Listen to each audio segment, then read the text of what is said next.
cómo nos organizamos los seres humanos. Desde el albor de la humanidad nos hemos juntado en sociedades, algunas muy pequeñas y atomizadas, otras más grandes y complejas, pero siempre en comunidad. ¿Y cuál dirías que es el mayor síntoma de civilización? La antropóloga Margaret Mead consideró que el mayor signo de civilización en culturas antiguas era el hallazgo de huesos soldados. Pero, ¿por qué? Pues porque ello implicaba que esa persona debía haber hecho reposo y, por lo tanto, debía haber sido cuidada por otra persona. Pero ha llovido mucho desde ese primer síntoma, y la pregunta hoy en día sería: ¿cómo se halla el tejido social en la actualidad? E incluso, mirando un poco más al futuro, ¿cómo nos relacionaremos en sociedad a la luz de los cambios que se avecinan? En el capítulo de hoy trataremos de dar respuesta a estas cuestiones a través de los inestimables testimonios de 3 especialistas. Contaremos con la arqueóloga Ana Gómez, la divulgadora feminista y jurista Carla Galeote y el psicólogo clínico Bernat Carreras. Bienvenidos a Desenterrando el Pasado, el podcast de Fundación Palarc y National Geographic, donde se habla de arqueología, paleontología y mucho más.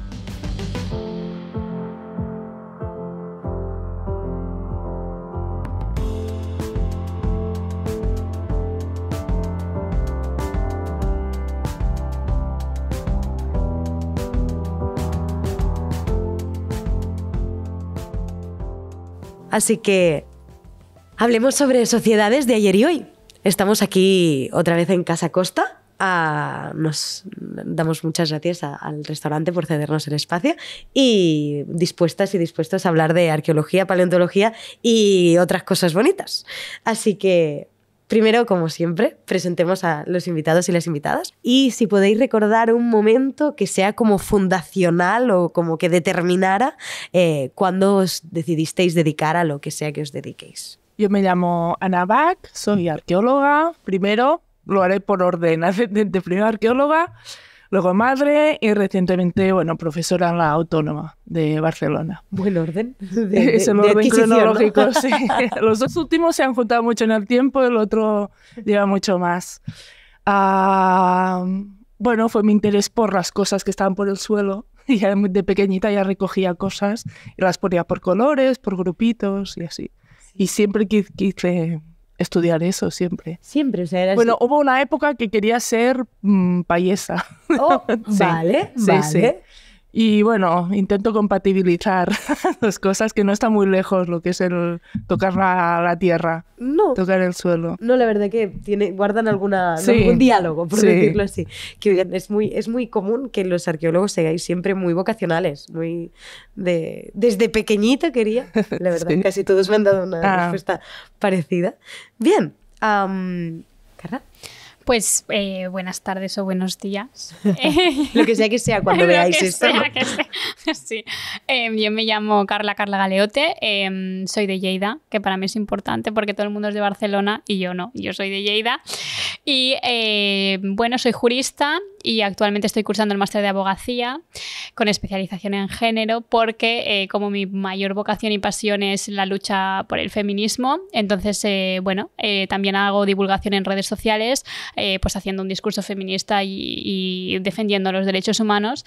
Y yo creo que mi momento más concreto, a pesar de que ya lo arrastraba años atrás, pero fue concretamente el caso de la manada, que para mí fue como un antes y un después en mi vida y creo que en la vida de muchas jóvenes que salimos a las calles a decir que no íbamos a pasar cosas que habían ya sucedido, como en el caso de Alcácer, por ejemplo, en los años 90. O sea, creo que ese fue mi momento donde dije, voy a estudiar Derecho. De hecho, faltaba una semana, no un mes, para selectividad. Yo iba a hacer educación y un mes antes de selectividad cambié y dije, no, voy a hacer Derecho. Eso, o sea, fue un cambio radical. ¡Hola, la gallina de piel, un poco. Sí. Bien. Eso cambió muchas vidas para mal y muchas vidas para bien, por suerte. Incluso de lo más horrible pueden salir, ¿no?, luchas. Bien, sobre esto un poco hablaremos hoy también. Así que ya, vamos tirando. ¿Y Bernat? Pues soy Bernat Carreras, soy psicólogo clínico, especialista en psicología clínica y trabajo en el Hospital Clínic. Me dediqué desde hace años a este ámbito a raíz de Bueno, digamos que el camino a ejercer de psicólogo clínico pasa por una oposición que se conoce poco, que es como el MIR de medicina, el PIR. Y una vez pues adquieres todos los conocimientos, toda la técnica, en muchas ocasiones como que te determina un montón de constructos que tienen que ver con empatizar o ir con cuidado en no empatizar en exceso con el paciente, en a lo mejor conceptos como la contratransferencia, que es lo que te despierta el paciente a ti, o incluso se advierte el uso de la autorrevelación, que es explicar cosas propias al paciente, ¿no? Y digamos que yo iba con todo mi conocimiento previo, con toda la oposición, y de golpe estaba en el 4º año de residencia y tuve un caso pues muy complejo de una mamá con una niña pequeña que estaba en final de vida. Y en ese momento en el que me tocó asumir ese caso, me di cuenta que no estaba preparado, que con toda la cantidad de técnicas que nos enseñaban, pues no tenía suficiente para atender a esa paciente, ¿no? Y tiré de recursos relacionados con la autenticidad, con el ser genuino, con quizás de construir esta idea, ¿no? de ir como con sumo cuidado, ¿no? Que yo creo que es necesario para el terapeuta que empieza, pero que después al final hay algo relacionado con el sufrimiento que requiere de ser de verdad, de estar ahí, ¿no? Y yo creo que me sedujo rápidamente este ámbito y por ello me dediqué al ámbito de enfermedades avanzadas o cuidados paliativos, ¿no? Porque noté que además de todas las técnicas e intervenciones que conocemos, pues hacía falta algo que tenía que ver con la autenticidad, la empatía, la calidez, palabras de este estilo, no sabría precisar qué, pero que tiene que ver con estar ahí, ¿no? Algo más relativo, como algo más humano, ¿no? Un punto de vista más cercano. Qué bonito. Pues bueno, muchas gracias por vuestras presentaciones. Bienvenidas y bienvenido. Entonces, empiezo con Ana. Háblame sobre este proyecto en Banagil. ¿Cómo se dice? Banagil. Banagil. Sí, bueno, seguro que un americano, cuando los cavaban los equipos de Braidwood en los 50, ponían otro acento, pero nosotros llamamos Banagil, que todo el mundo lo entiende. Perfecto. De hecho, quiere decir un telplano, un plano. Muy bien. Es un nombre... Llano. Sí, llano. Llano y fácil de comprender. Sí. Bien, pues háblame sobre este proyecto. ¿Cuándo y con qué objeto iniciáis las excavaciones?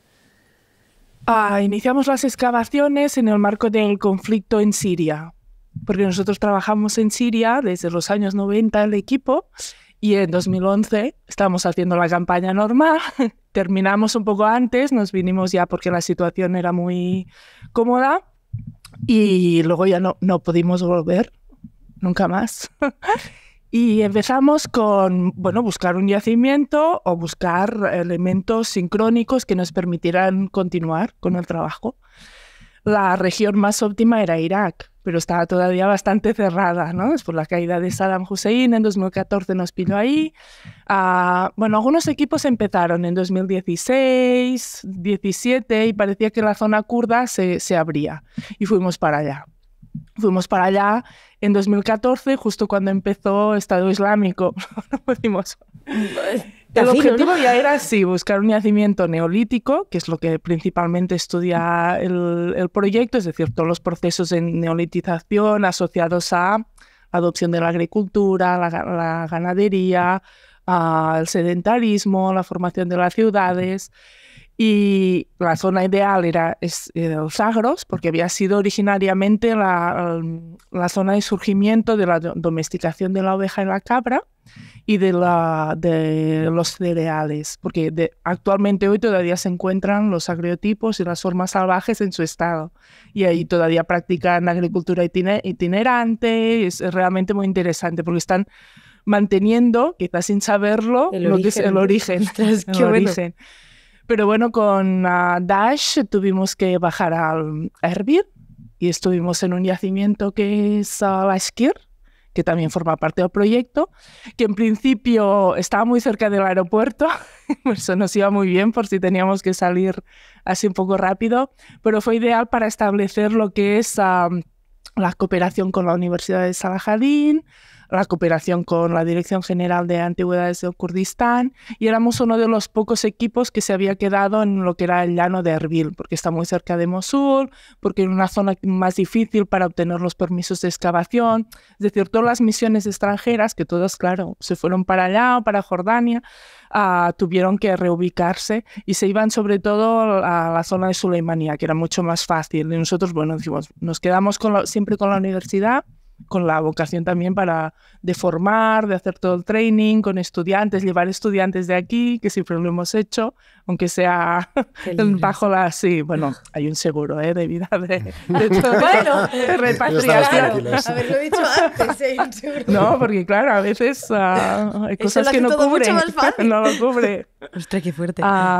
Y luego, bueno, en 2018 pudimos volver a Banahil y luego sí, nos dieron la concesión y empezamos el proyecto. Sabíamos que era un yacimiento interesante, por eso, por los trabajos de Patricia Watson, una alumna de Briarwood, y era el yacimiento neolítico más al oriente, y realmente de la cultura jalaf, de un momento neolítico ya bastante avanzado, era el que se encontraba más lejos de todo. Y teníamos la curiosidad de decir, bueno, si estamos en el extremo, ¿qué habrá? ¿Qué hay de diferente? Estamos a un paso de Irán, a nada. ¿Qué hay? ¿Y por qué se asentaron ahí? Teniendo toda Mesopotamia todavía, ¿no? Realmente un área geográfica enorme. Hay otros muchos yacimientos de esta cronología, pero la situación privilegiada de este era especialmente inquietante. Bien, muchas gracias, Ana. Carla, me gustaría preguntarte un poco cómo ha sido tu experiencia en estos años estudiando Derecho y si crees que este estudio te va a permitir, a efectos prácticos, ¿no? contar con más herramientas para enfrentar tu lucha o esta lucha que tú has elegido. Sí que es cierto que yo venía del movimiento de asociación local, ¿no? de feminista de Lleida, entonces yo tenía la sensación que estaba en las calles y había muchas mujeres y personas que se conformaban, ¿no? también la lucha, también muchos hombres, que íbamos y salíamos, ¿no? muy convencidos de que teníamos que hacer un cambio, pero desgraciadamente en este país y en cualquiera las calles son el primer paso para hacer un cambio, ¿no? Yo cuando estaba en la manifestación de la manada, que en Lleida, por ejemplo, fue la primera vez que se hacía una manifestación del 8M, porque normalmente eran concentraciones donde éramos unas 100 mujeres y después resultó que con el caso de la manada había miles y miles de personas, ¿no? que salieron en Lleida, y yo personalmente no he vuelto a ver una manifestación como aquella, ¿no? El 8M después de la manada fue una barbaridad. Entonces yo en esa manifestación, que se me acercaba mucho a la selectividad, como he dicho anteriormente, estaba parada allí y a mí me gusta mucho hacer una cosa que es pararme en una manifestación, girarme, ver a la gente y entender que hay luchas que son compartidas, por mucho que tengan pues también una afectación personal. Y allí fue cuando dije, vale, si estamos en las calles vamos a hacer presión, pero tenemos que hacer algo más, ¿no? Y fue por eso que empecé a hacer Derecho, porque creo que allí es donde realmente se pueden hacer los cambios, siempre con una presión social. A mí Derecho me ha ayudado muchísimo a entender cómo funciona la sociedad y también pues para tener un pensamiento crítico de qué es lo que no me gusta de la sociedad y cómo podemos cambiarlo, aunque a veces pues es muy difícil, ¿no? Y yo creo que sí, personalmente sí que me ha ayudado, más allá de grandes cosas, ¿no? que me gustaría hacer, ¿no? de poder decir, bueno, pues me gustaría, por ejemplo, cambiar el sistema político de nuestro país, por ejemplo, ¿no? Pero precisamente antes de hacer grandes cosas hay las cosas individuales y Derecho me permite, abogacía concretamente, me permite poder estar con mujeres que han sufrido violencia machista de cualquier tipo, sea una agresión sexual, sea maltrato, sea pues acoso, o con menores, porque hay muchos menores en nuestro país que sufren abusos sexuales, que ahora son agresiones, vaya, pero 1 de cada 4 menores en nuestro país ha sufrido una agresión sexual por parte de un familiar, ¿no? Entonces es aquí donde para eso me sirve el Derecho, para poder acompañar a esas personas mientras los cambios más grandes como los legislativos o los educacionales pues tardan un poquito más en llegar. Entonces pues el Derecho me ayuda a una cuestión global, pero también a poder estar mano a mano con personas que necesitan ayuda y no pueden esperar tanto tiempo como son esos cambios de educación. ¿No? Sí. Esto es interesante, pues tú, como decía antes, representas de alguna manera este futuro, esta lucha. Es curioso que eligieras ¿no? justo el mecanismo para actuar ahora, porque muchas veces cuando uno tiene una inquietud se dedica mucho a lo educacional, ¿no? Claro. Vamos a educar, ¿no? al futuro, claro, para ver cómo... Y no, tú tomaste las cartas en el aquí y ahora. Claro, es curioso. O sea, es que la alternativa a hacer derecho era hacer educación y era por una cuestión de poder educar. Qué bueno, siempre. No había una vocación de estar con niños y con niñas porque sinceramente no es mi fuerte. Bien, muchas gracias, Carla, muy interesante.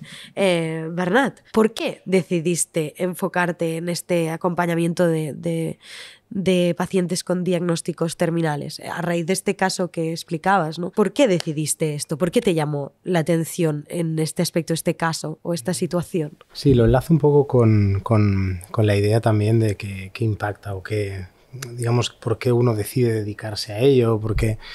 Claro, los cuidados paliativos, para matizar, yo ahora en mi trabajo en el Hospital Clínic atiendo a pacientes con enfermedades avanzadas y no todos ellos están en final de vida, ¿no? Si bien antes trabajaba en una unidad donde únicamente atendíamos pacientes en final de vida. El matiz de ahora, claro, es un acompañamiento muy a medida, porque al final cuando a ti te acontece una enfermedad potencialmente terminal, tu vida cambia, tus planteamientos cambian tus redes sociales, cambian tu trabajo, cambian cómo te relacionas contigo mismo y cambia también el poder, o sea, es complejo introducir la posibilidad de un final de vida, ¿no? Es un trabajo al final muy multidisciplinar, ¿no? Cuando atendemos a un paciente en final de vida influye cuál es su dolor, por ejemplo, ¿no? Cuáles los síntomas que tiene y en ese sentido en muchas ocasiones es más importante el trabajo de un médico, de una enfermera o incluso de un trabajador social, ¿no? Buscando los recursos para ese paciente cuando vaya a salir de alta. Pero a veces parece que cuando tienes esas capas solucionadas, ¿no? Como en la pirámide de Maslow, que tienes unas necesidades básicas, a medida que cubres estas necesidades más apremiantes, por ejemplo, un mal control de un síntoma, ¿no? Un dolor incontrolable, es cuando afloran otras cosas, ¿no? Que tiene que ver, por ejemplo, con poner en orden tus asuntos, con solucionar asuntos pendientes que hayas podido tener, ¿no? Y ese es mi papel, o uno de los papeles que ejerzo, ¿no? A veces facilitando la comunicación con hijos a los que hay que ajustar respecto a un mal pronóstico, a veces acompañando a unos padres que tienen que cerrar de manera prematura unos planes que tenían, y eso...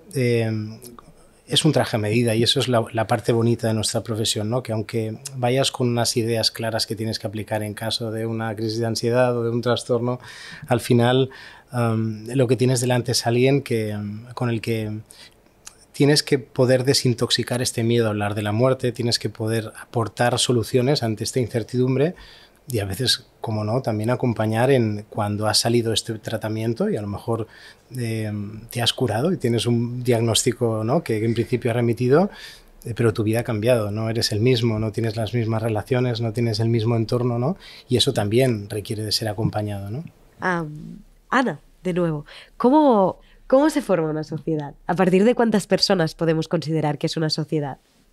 Es un poco complejo porque yo lo he buscado en la RAE, además el concepto, y a veces se usa como sinónimo de grupo, de comunidad, y es verdad que implica lo que sería un vínculo que a veces puede ser intermitente, tampoco tiene que ser constante entre grupos o grupos humanos, que normalmente en un primer momento está claro que hay un lazo de parentesco y en el vivir en comunidad o en el proceso de concentración de estos grupos, que no implica que no haya conflicto, es cuando se genera unos protocolos de convivencia, ¿no?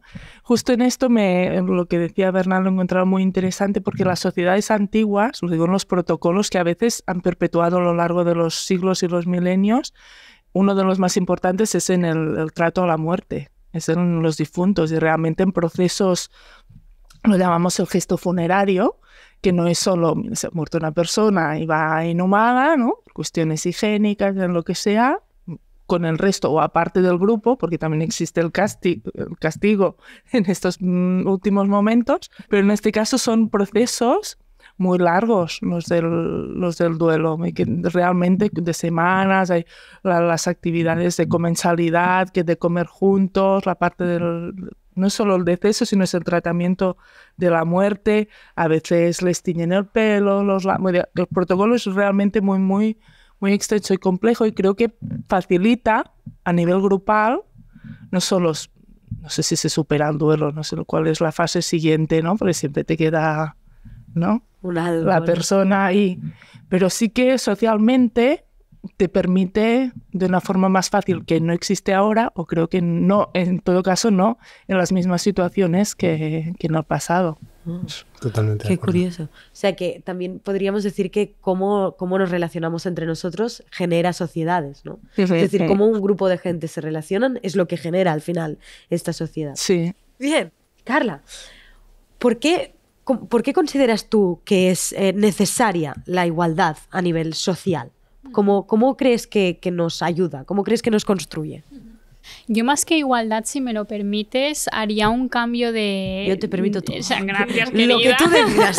Lo que tú quieras. Haría un cambio de palabra y en vez de igualdad diría equidad. Yo creo que lo que se necesita en nuestra sociedad es la equidad. Sí que es cierto que a nivel de feminismo, por ejemplo, hemos usado la palabra igualdad porque creo que es un concepto como más sencillo para explicar un poco, pero las teóricas ya a nivel histórico ya no hablaban de igualdad, sino de equidad, que muy rápidamente, por favor, si alguien tiene alguna duda, ¿no? 10 segundos. Igualdad entendemos que todos somos iguales y ya está, pero equidad lo que hace es, si bien el objetivo es la igualdad entre personas, en función de la individualidad personal o de las circunstancias personales que tiene cada persona, vamos a ayudar más a un determinado colectivo o persona individual para que lo podamos equiparar. Y voy a poner un ejemplo práctico, ¿no? A nivel de feminismo, por ejemplo. No es lo mismo haber nacido mujer que hombre. El hombre tiene una categoría, digamos, superior en esta sociedad que las mujeres, por lo tanto necesitaríamos incentivar a las mujeres, ¿no? Para que se pudiesen poner a la misma altura que los hombres y entonces ir a perseguir la igualdad, porque ya seríamos iguales. Pero dentro de las mujeres, por ejemplo, no es lo mismo ser una mujer trans que una mujer negra, que una mujer trans y negra, y además con una diversidad funcional. Es decir, dentro de las desigualdades hay privilegios y hay prejuicios, ¿no? Que hacen que pues, te vayas colocando en la inferiormente, ¿no? Por escalas. Entonces la equidad lo que hace es, por ejemplo, pues esa persona, esa mujer o ese hombre que es migrante, vamos a ayudar con incentivos para que pueda equipararse a los autóctonos y entonces ir avanzando, ¿no? Hacia la igualdad, pero es un poco dar incentivos en función de la personalidad. Y entonces yo creo que lo que importa es la equidad, precisamente, porque si queremos una sociedad que prospere y una sociedad que pueda pues, avanzar a nivel económico, social o a nivel de derechos humanos, tenemos que partir, ¿no? de una cosa que sea que nos miremos y entre todos seamos exactamente o lo más iguales posibles para poder seguir conquistando derechos. O sea, para mí lo importante es la equidad para seguir avanzando. O sea, que consideras que nuestro futuro como especie de hoy en día, bueno, como sociedades, ya ni como especie, yo me vine arriba, como especie, nos necesita a todos en una misma línea para avanzar. Si bien creo que esa misma línea es como una utopía, ¿no? que sería el lugar más esperado o magnífico que me gustaría tener, sí que es cierto que, por ejemplo, a nivel económico vemos que la clase rica cada vez es más rica y la clase pobre cada vez es más pobre. Entonces, creo que es importante avanzar porque si no lo que hacemos es enriquecer a unos pocos mientras nosotros nos estamos ahogando, ¿no? Y creo que eso a nivel social y futuro es imposible de sostener, básicamente porque estamos viendo como, por ejemplo, la salud mental cada vez está peor, estamos viendo como cada vez somos más infelices, estamos viendo, por ejemplo, muchas muertes a causa del cambio climático, ¿no? Entonces sí que creo que es muy importante esa equidad para poder tener una sociedad feliz, que yo creo que es muy importante la sociedad feliz para poder seguir pues siendo productiva y avanzar en el sistema. Total. Yeah. Y llegando un poco a hablar también del tejido social, antes mencionabas, Bernat, que las relaciones son muy diferentes hoy en día, ¿no? Que de alguna manera, ¿cómo afectaba? Claro, a mí me gusta, además lo enlazo con lo que comentabas antes. Yo creo que para poder cuidar necesitamos una sociedad, me especificarás tú mejor las palabras, pero como más evolucionada, ¿no? Poder liberar recursos para cuidar a la persona que lo requiere, ¿no? Poder tener tiempo para guarecer a alguien que se ha roto un fémur, ¿no? En la caza, me imagino que requiere de un nivel de socialización, ¿no? Yo creo que también la medicina ha avanzado y más todavía en los últimos años, no solo en el high-tech, en la tecnología, en que ahora podamos curar un proceso de leucemia pues con una terapia CAR-T, que es lo más innovador, sino también en el high-touch, en cómo tratamos a los pacientes, en cómo integramos sus deseos, en cómo planificamos de manera compartida la toma de decisiones, ¿no? Que yo creo que es un poco el futuro, porque te escucho y vamos para ahí, ¿no? No hay unos facultativos que conocen el caso y se ponen por encima del paciente a decidir, sino que en base al conocimiento del paciente, que es igualmente lícito a tu conocimiento como facultativo, tomas una decisión compartida, ¿no? Que en el ámbito de final de vida puede tener que ver con si prefieres morir en casa o en el hospital, o si prefieres decir hasta aquí, porque he tenido una vida completa y prefiero no seguir probando nuevos ensayos clínicos, o al contrario, ¿no? Quiero seguir adelante, ¿no? Y bueno, y esto tiene pues muchos matices. Y en cuanto a cómo es la sociedad actual, claro, es difícil porque hay una parte de sensaciones o de intuición, ¿no? Pero, por ejemplo, en cuanto a los rituales funerarios, yo tengo la impresión de que no lo estamos haciendo tan bien como se hacía antes, o al menos antes había un espacio para elaborar el duelo. Tenías permiso de los tuyos para vivirlo de una manera pues más orgánica, más según el tiempo que tú necesitabas, ¿no? Y ahora carecemos de estos espacios, ¿no? Como rápidamente nuestro entorno te exige estar pues preparado para volver a trabajar, o te exige estar bien. Existe poca gente con la paciencia suficiente para dar ese espacio, ¿no? En la elaboración del duelo. Me gustaría preguntaros, tal vez un poco prematuramente, pero el tiempo apremia, ¿cómo creéis que se halla este tejido social hoy en día? Desde vuestra perspectiva, cada uno, desde vuestra observación subjetiva, pero también desde vuestro trabajo. ¿Cómo lo veis? ¿Cómo lo tenemos? Yo creo que has respondido tú misma diciendo, nos apremia el tiempo, intentamos cortar el tiempo, ¿no? Y decir, no hay tiempo para eso, no hay tiempo para nada. Tú dices, bueno, es a qué dedicas tu tiempo, ¿no? Es esa capacidad de decisión que es difícil cuando es individualista o individualizada. No sabría cuál de las opciones es la más correcta. En todo caso, Barna me ha hecho pensar en Aristóteles, en el sentido de que para él el vivir en comunidad era la forma natural, no es una cuestión de evolución, era una cuestión de es como el grupo tiene que ser, y eso es lo que permite la cohesión del grupo. Y por otro lado, yo creo que quizá habrá algún investigador que lo haya desarrollado más, pero ahora hablando me ha hecho pensar en la opción de que estos rituales funerarios, que son muy diversos, conocemos realmente muy poco, pero son muy complejos. Y una vez escabe un niño muy pequeñito, bueno, escabe uno muy lejos de aquí que llevaba una tortuga, que era como su mascota, y otro que llevaba una linterna, 2 vasitos, un biberón, llevaba todo el ajuar, pero no estaba depositado en la tumba con el niño, sino que lo habían fragmentado antes, lo habían recolocado. Realmente el patrón es con tantas variables que es inmenso. Pero eso se normativizó, se estandarizó. A partir de los griegos, los romanos, luego ya el protocolo. Eso va así. ¿Qué opináis el resto sobre el estado de nuestro tejido social hoy en día? Pues yo creo que actualmente, y tal vez lo hago desde una perspectiva muy joven, en el sentido de que me he criado con las redes sociales, o por ejemplo mi hermana que tiene 16 y ella sí que ya se crió con un teléfono en la mano. Yo aún he visto los teléfonos de tecla, el Nokia y tal. Yo sí que vi, ¿no?, ese crecimiento de lo que era el WhatsApp, ¿no? En cambio mi hermana ya ha nacido con él. Y creo que estamos en un momento donde aparentemente tenemos un gran tejido social, aparentemente hay un gran sentido de comunidad, porque estamos todo el rato interconectados entre nosotros, aparentemente o presuntamente, que con las redes sociales pues tienes contacto con gente de China, de América, de Italia, que vas un día de fiesta y ya conectas con 5 personas y las tienes siempre, ¿no? Esa cosa de que la gente joven tiene muchos amigos, ¿no? Pero sin embargo, cuando rasco un poco en cada persona, me doy cuenta que tal vez no existe tal tejido social o tal sentido de la comunidad. O sea, creo que, y no sé si es una cuestión muy pesimista o es que yo lo veo así, pero creo que hace 15 o 20 años, y miro la generación de mis padres, había una comunidad más real que la que tenemos actualmente la gente joven, a pesar de que pueda parecer lo contrario porque estamos siempre online 24/7, ¿no? Y eso me entristece un poco porque creo que estamos generando una superficialidad o un mundo paralelo a la gente joven que les hace sentir que están llenos, ¿no? Ese rápido contacto, ese rápido me gusta, esa rápida validación, pero que realmente esa gente está sola y solamente lo tenemos que ver. Bueno, no voy yo a hablar de psicología, así un intrusismo, pero como persona, ¿no?, que ha sufrido de salud mental, creo que la gente joven cada vez tenemos una salud mental peor y los datos lo avalan, por ejemplo, con los datos de suicidio, precisamente porque tenemos esa sensación de que estamos muy llenos, de que tenemos a mucha gente, pero realmente cuando pasa algo, muy poca gente está. Entonces, es una cosa que hago muchos pensamientos y que pienso mucho en ello, y cuando estabas hablando, Bernat, se me estaban cogiendo el corazón porque a pesar de que yo me dedico a las redes sociales y que estoy todo el día interconectada, yo me hago esa reflexión, ¿no?, de cuántas cosas de las redes sociales son verdad, dedicándome yo a esto, es mi trabajo.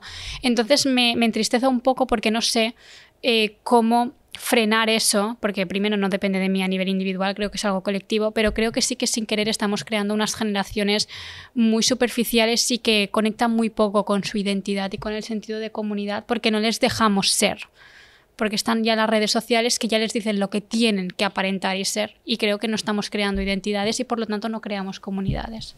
Me encanta, y además voy a utilizar algunos argumentos que explicas, a ver si lo consigo armar, ¿eh? Yo pienso que en general, ¿no?, y ahí también te apelo a que me corrijas, hay como ciertas ventajas evolutivas que van surgiendo, ¿no?, en el Homo sapiens, como por ejemplo, bueno, incluso previamente, ¿no?, la visión a color, a medida que se desarrollan los conos y bastones, que son como los receptores, nos permite discriminar el color, ¿no? Y el animal que es capaz de discriminar la fruta madura de la verde, pues tiene un sistema digestivo más eficiente y por tanto una mejora evolutiva, ¿no? Podríamos pensar que casi todas aquellas cosas que vienen para quedarse suponen una ventaja evolutiva. También en el terreno de lo social o de lo cultural podríamos pensar que todo lo que explicas de lo neolítico, cuando nos establecemos, cuando dejamos esta figura del cazador-recolector y nos instauramos en una sociedad, supone una ventaja evolutiva. Hay un excedente que antes no había, ¿no? Pero hay algunos autores, ¿no?, como Yuval Noah Harari, creo que el autor de Sapiens, que habla de esta pérdida de felicidad asociada, ¿no?, a este rol del cazador-recolector. Y entonces ahora lo enlazo con lo que comentabas. Yo creo que estamos entrando en una pequeña trampa evolutiva, ¿no?, que no es nuestra y la responsabilidad, por tanto, no es únicamente individual, pero que apela a lo individual.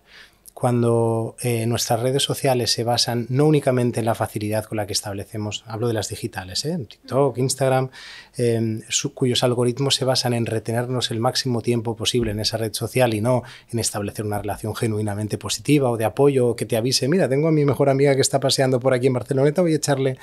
Y lo que basa su eficiencia o su calidad o el hecho de que moneticen mejor ese tiempo es el rato que tú permaneces ahí, al final es una trampa evolutiva, porque el sistema de recompensa que se instaura en ese cuelgo una foto y recibo un like, y está demostrado esto, hay otros libros, por ejemplo El valor de la atención, que lo recomiendo mucho, de Johann Hari, en el que habla del sustrato neuronal del sistema del refuerzo, ¿no?, como las ratitas del condicionamiento operante de Skinner, ¿no?, que reciben una descarga eléctrica en el área tegmentral ventral y esto les supone un refuerzo, ¿no?, en la conducta. La manera en cómo están articuladas estas redes sociales generan un refuerzo, generan un vínculo social inherente que es más fácil, más eficiente, más rápido, más efímero que lo que cuesta acompañar a un amigo que te dice estoy triste y pasas toda la tarde con él, por ejemplo, ¿no?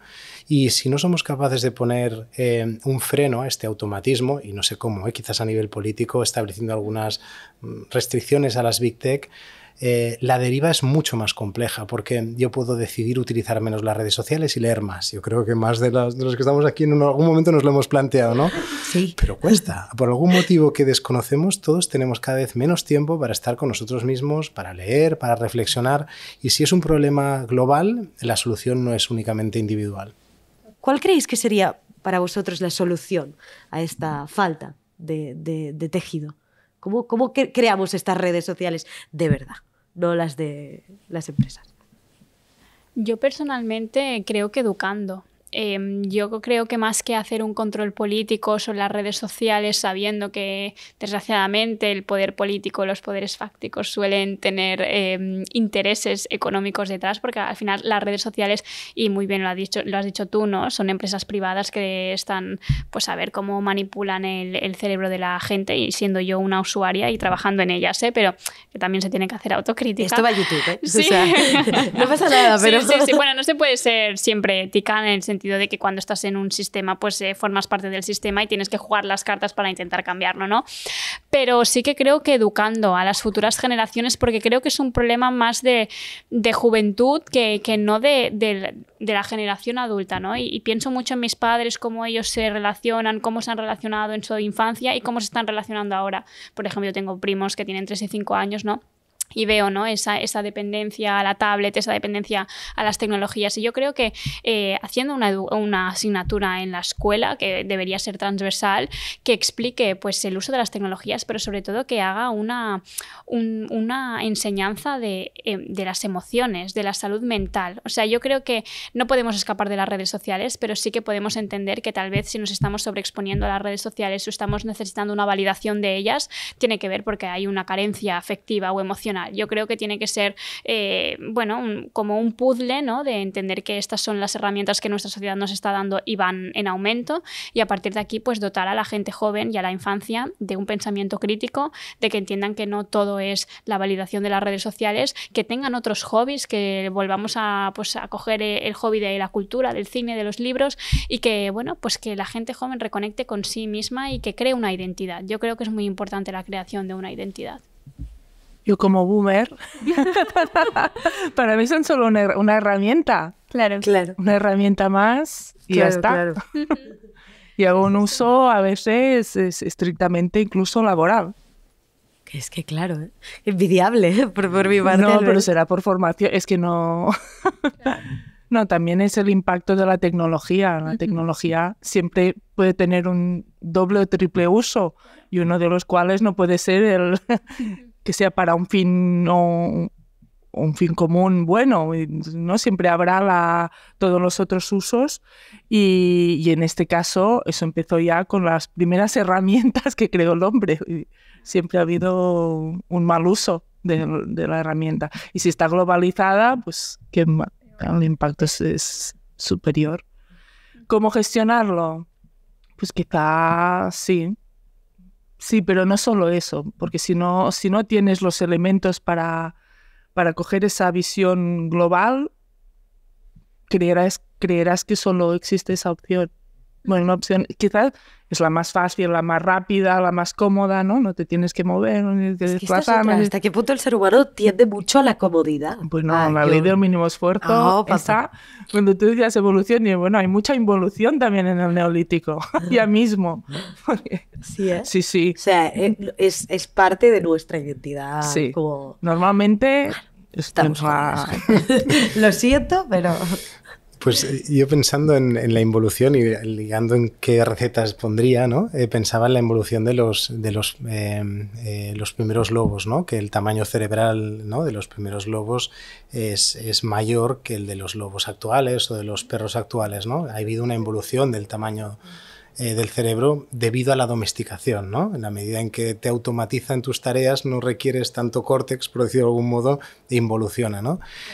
Yo creo que el ser humano, una de las trampas evolutivas, no quisiera ser muy catastrofista, pero pienso que la automatización de las tareas conlleva una comodidad de esto, ¿no? Entonces, claro, yo quizás mi solución sería un poco más drástica. La haría a 3 niveles. A nivel individual, más naturaleza, más tiempo para uno mismo, menos presión, ¿no? Para tener que rendir, para tener que progresar con las particularidades de cada uno, porque cada uno tiene sus circunstancias vitales que lo obligan a tener 2 empleos, pero ese tiempo en la naturaleza, en tocar el mar, en ir a la montaña, en ir a buscar setas, yo pienso que es fundamental. Y cambia setas por escuchar música, ir al teatro, con esto que explicabas, eso es salud mental individual.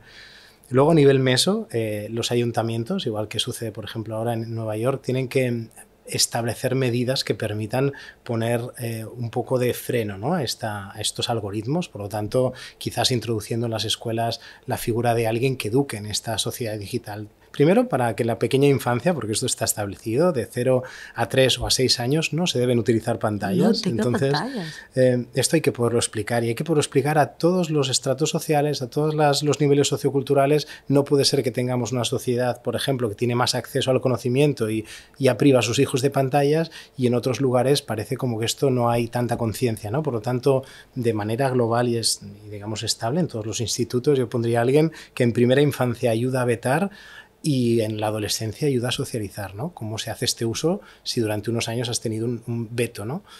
Y luego a nivel más macro, en relación a cómo cambiar todo esto, claro, a mí me preocupa, por ejemplo, citando a Hannah Arendt, que habla de los totalitarismos y de cómo una sociedad a veces llega a extremarse, ¿no? Yo creo que no somos ajenos a que todo este futuro que yo creo que representas tú choca o colisiona con una involución, ¿no? de pensamiento.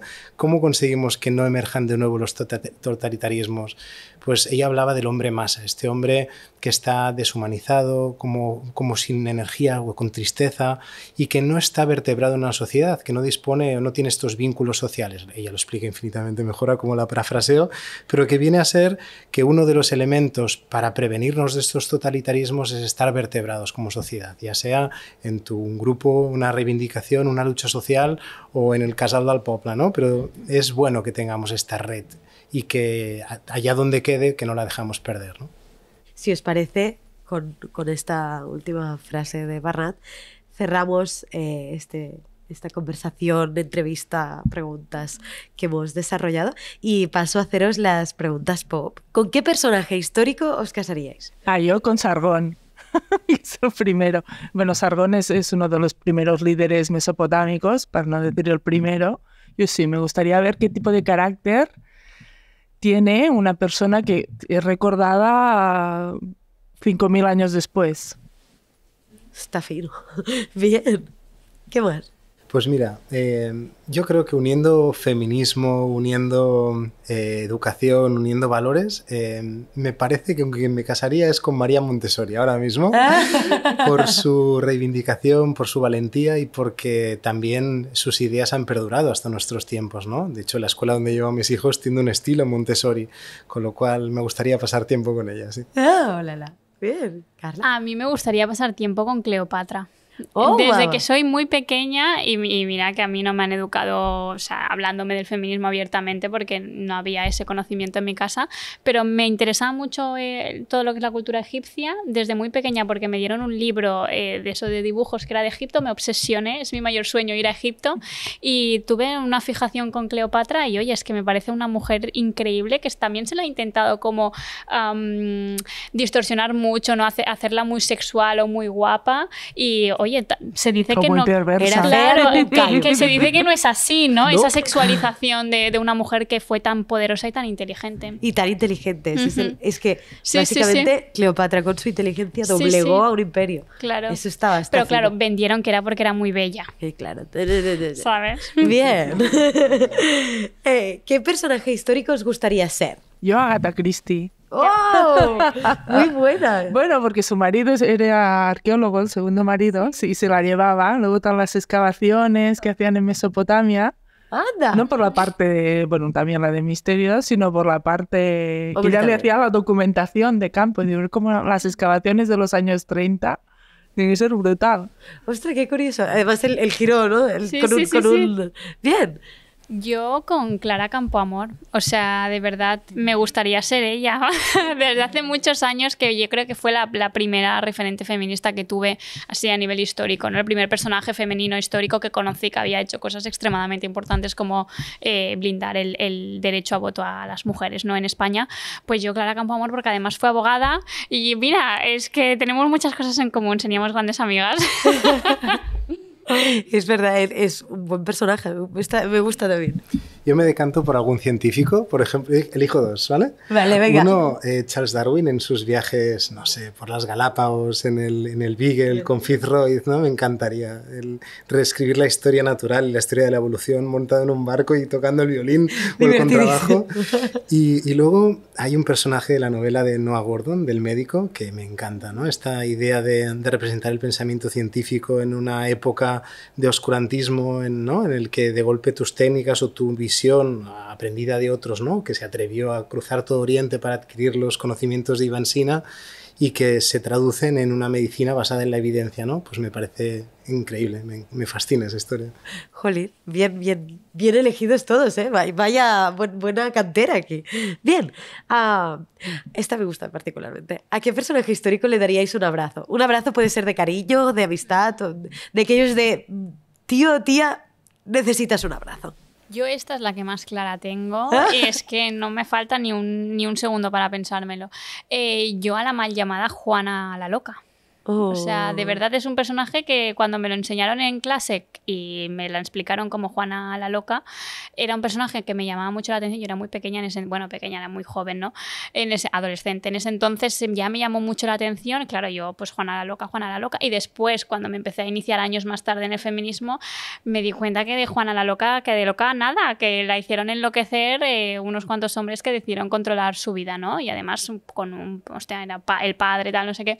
Entonces, a Juana la mal llamada la Loca le daría un abrazo y le diría, tía, no estás sola, aquí somos muchas que estamos a tu lado, ¿sabes? No te rayes, que en unos siglos vas a flipar. En unos siglos vas a tener una comunidad.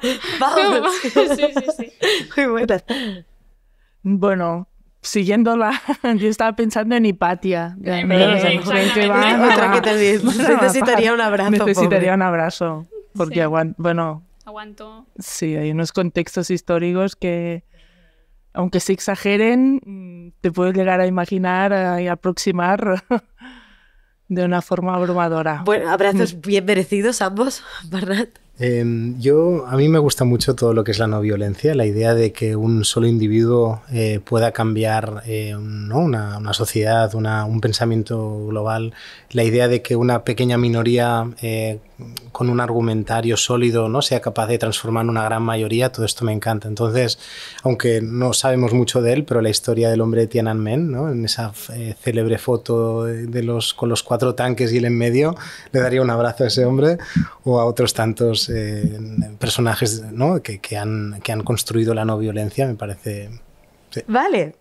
Si pudierais ver un momento pasado a través de una cerradura, ¿qué momento sería?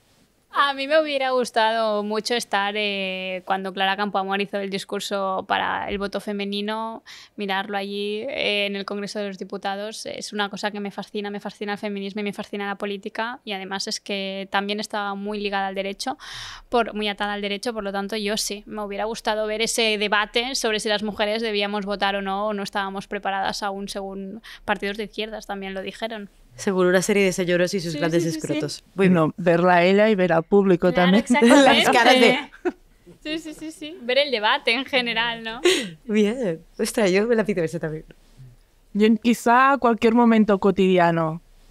Muy de arqueólogo. Sí. Porque a veces seguro que hay un montón de gestos, de técnicas que damos por supuestas y que en la realidad tienen su lógica aplastante y que a día de hoy no llegamos ni a reproducir ni a interpretar. Y es en plan, ¿cómo puede ser? ¿Cómo puede ser? A ver si no me lo chivas de solo un momento, 24 horas. Solo un momento, 24 horas. Bueno, muy fan, ¿eh? Para entender una jornada completa, tal. Bernat, pues, ¿cuál es el momento que te gustaría ver a través de una cerradura? Pues, por ejemplo, ¿no? Cuando Epicuro tenía como un jardín, el jardín que llamaba, ¿no? Que era el lugar donde, no del todo alejado de Atenas, a pocos kilómetros, donde había el hervidero de ideas, ¿no? Se me hubiera gustado poder ver e influirme, ¿no? De los estoicos, pero la idea de estar, ¿no? En un lugar donde se daba valor al huerto, ¿no? a elaborar tus propios pensamientos en un contexto cerca de lo urbano, pero un poco alejado de él, ¿no? No sé, me parece que me encantaría ver qué se cocía ahí en ese jardín. Ay, mierda, que me gustarían los tres. No sabría decidirme. Bien, muchas gracias. ¿Y sois optimistas con nuestra dirección como sociedad? Yo sí, es que soy muy joven para no ser optimista, o sea, y tengo una hermana pequeña y por lo tanto yo sí. O sea, yo creo que si nosotros estamos creando un espacio como este donde podemos hablar, donde estamos compartiendo ideas, donde hay una autocrítica a la sociedad de cómo podemos mejorarla e incluso hacemos recetas de cómo creemos que puede mejorarse la sociedad, quiero creer y creo que esto es extrapolable fuera de la calle y en cualquier sala y con cualquier persona. Entonces sí, soy completamente optimista. Lo que tenemos que buscar espacios donde organizarnos, donde poder hablar sin pantallas y donde se pueda debatir de forma sana, no como hacen los políticos de nuestro país. Así que soy completamente optimista, primero por supervivencia porque tengo 23 años y segundo porque creo que es posible porque lo estamos haciendo, por ejemplo, en este podcast. Yo solo diré, soy optimista con la capacidad de resiliencia que tiene la especie humana a lo largo de toda su trayectoria, por lo tanto no hay por qué pensar que no se que daría... no vayamos a salir de esta, ¿no? Exacto. Bien. Porque un seco, no. Y tirarse para atrás no valía, ¿no? Tendría que argumentarlo y no tengo tiempo. datos, no tengo tiempo. Esa sería la solución de... Eco, el tiempo. Mira, me gusta. Voy a robarte la idea. Yo creo que como efecto péndulo volveremos seguro, no hay duda, a otros momentos o un futuro estado del bienestar donde integremos otros momentos, otro equilibrio, ¿no? Creo que en el futuro más inmediato no soy muy optimista. Creo que cada vez precisamente hay menos espacio para la reflexión. Creo que quien pueda escuchar el podcast ya es un síntoma de salud mental, ¿no? Porque realmente carecemos de este tiempo, vamos con mucha prisa, tenemos poco tiempo para digerir y creo que no sé si estamos suficientemente capacitados, nuestra clase política, para adoptar unas medidas que son impopulares, que posiblemente tendrán la oposición de las Big Tech. Entonces, creo que en un futuro más inmediato, no, que creo que nos debemos dar algún golpe como sociedad, ver que nos hemos metido en una pequeña trampa evolutiva para luego rectificar y hacer uso de esta herramienta, ¿no? Creo que ahora la herramienta ha tomado un poco el control y no hablo de teorías conspiranoides de la IA, pero sí que creo que la propia inteligencia artificial que nos maravilla y nos fascina y nos solventa la vida, a la vez también es lo que genera pérdidas de empleo, ¿no? El otro día estaba en un viaje aquí al lado, cerca de Europa, y no habían camareros. Los camareros, bueno, tú cogías la app, pedías, te traían la comida, sí, te la servían, pero no había esa interacción, ¿no? Y se supone que esos costes, ¿no?, que se abaratan, ese banco al que ya no puedes ir y solicitar una visita y que ahora le llamamos brecha digital, pero en el fondo es economizo unos recursos humanos para hacer la empresa más lucrativa, ¿no? Y todo esto parece que va a más, ¿no? Yo echo mucho de menos lo tangible y me encanta lo digital, lo utilizo y creo que tiene que ser una herramienta, pero vuelvo a aquel restaurante que se acuerdan de mí o que me preparan el café americano con sacarina, qué sé yo. Estas cosas a mí me seducen y son tan poco habituales ya que soy temporalmente pesimista. Bueno, vale, bueno, optimismo, pesimismo, pero temporal. Bueno, yo creo que si conseguimos de alguna manera no evitar que las empresas tomen el control de todo, que todo sea potencial y absoluta y únicamente económico, tal vez nos salgamos con la nuestra. Es decir, si nos humanizamos un poquito más, ¿no? De nuevo, un poco como en esta charla, que de hecho os agradezco mucho que me hayáis acompañado y que os hayáis prestado a esta cosa tan rara. Y bueno, gracias por vuestras opiniones, por vuestros pensamientos, por vuestros puntos de vista y gracias también a todos los que nos habéis visto, a Casa Costa y a Palarquía National, por supuesto, y a 1811 Studio, que son los que están en la cámara.